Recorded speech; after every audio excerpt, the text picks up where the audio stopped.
The Ghana Elections Commission has declared a majority of results of this year's local government elections, but in some areas, ties have been recorded between the two larger parties, the governing People's Progressive Party Civic and the Partnership for National Unity. In the municipalities of Madia and Bartiga, for example, both parties won an equal number of constituencies. That means they will have the same number of councillors. In town councils, the mayor is usually elected by the councillors. If there is a tie in a neighbourhood democratic council, where there is a chairperson and not a mayor, that chairperson is elected by the councillors.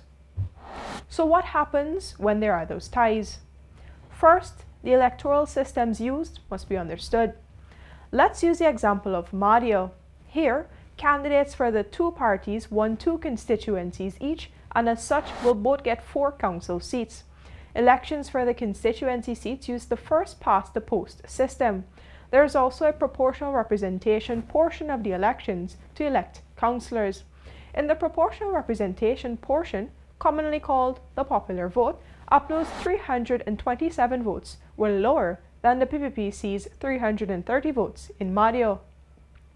This illustrates that the PPP won the popular vote even though the two parties tied in the constituencies.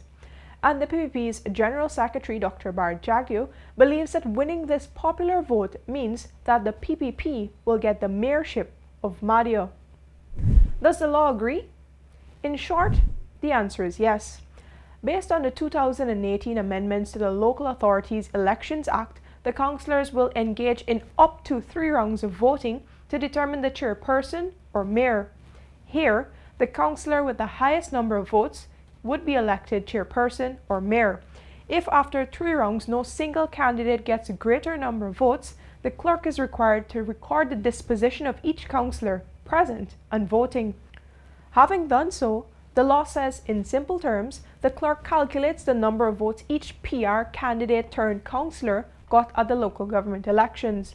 That figure is then assigned to the candidates for mayor or chairperson nominated and voted for by the councillors. In these circumstances, those candidates could either be UPNO nominated or a PPP nominated councillor for mayor or chairperson.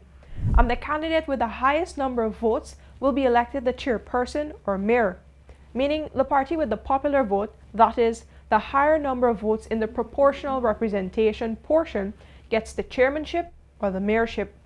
And if all of those procedures fail, there is another way of breaking a deadlock. At that point, the clerk, acting in presence of a designated magistrate, the councillors present, and members of the public, shall choose one of the candidates by lot. Essentially, some randomized method of selection will be used to determine the mayor or the chairperson. It could be as simple as putting names in a bag and pulling out one. Reporting for the newsroom, Vishani Raghaber.